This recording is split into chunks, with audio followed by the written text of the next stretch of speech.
Well, national security analyst Arash joins me now from Houston in Texas. Thanks so much for speaking to us this morning. Now, one US official described the event as one of the most aggressive acts in recent history. What do you make of it all?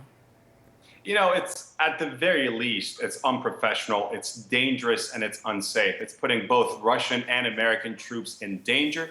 What if the Russian pilot lost his or her focus and hit the bridge of that ship? What if the American captain of that vessel lost his cool and correctly assumed that to be a provocative attack posture from those two Russian Su-24 attack fighters?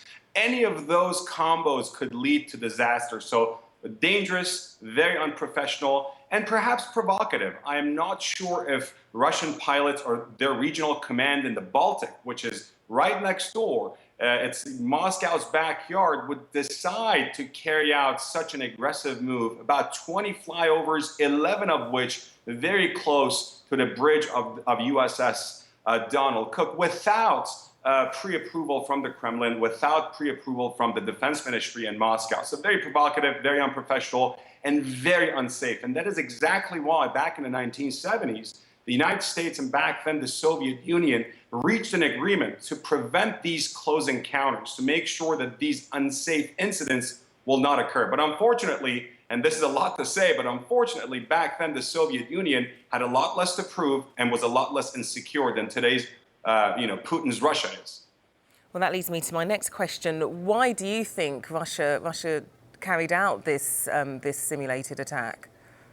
You know, the Russians have always considered Ukraine and the Baltics their backyard, and they, ever since Estonia, Lithuania, and Latvia, those three affluent Baltic countries, former Soviet, but the Baltics, joined NATO. Russia was always against that. You know, we have had a whole host of Russian incursions to sort of a quasi-occupation of eastern Ukraine by Russian forces and Russian-backed militia.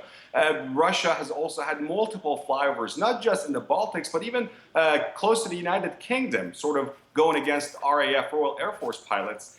But they should know this. They do not want a direct confrontation with the United States, and the United States does not want to escalate this. Russian equipment is very old. Russian pilots don't get the same training that American and NATO pilots get. You really don't want to put the American F-18 Hornets or the American F-16 Air Force Falcons put to the test. You really don't want to do that. Well, it's been established Russia has been aggressive. They've indeed broken quite a few, broken the law in this respect. But what can be done about this? What can America do? So far, we haven't heard much from the Kremlin. White House press secretary came out and condemned the incident. We know that the U.S. Navy has condemned the incident, but there is so much we can do. On the one hand, yes, we can shoot down Russian pilots and Russian aircraft, just like Turkey did when Russia violated its airspace while bombing Syrians in northern Syria. If we do that, that's going to be an escalation. We're talking about international waters, not over U.S. territory. So that is sort of the distinguishing factor between what Turkey did to that Russian bomber, sort of fighter bomber, and what Russians are doing now over international waters. But this is, again, a clear provocative move. So to escalate things is going to make things much worse. But again, Russia, these are not actions of a secure country. These are not actions of a leader and his military forces that feel secure in their own backyard, at home, and also regionally and globally. Aramesh, I'm speaking to us from Texas. Thank you very much.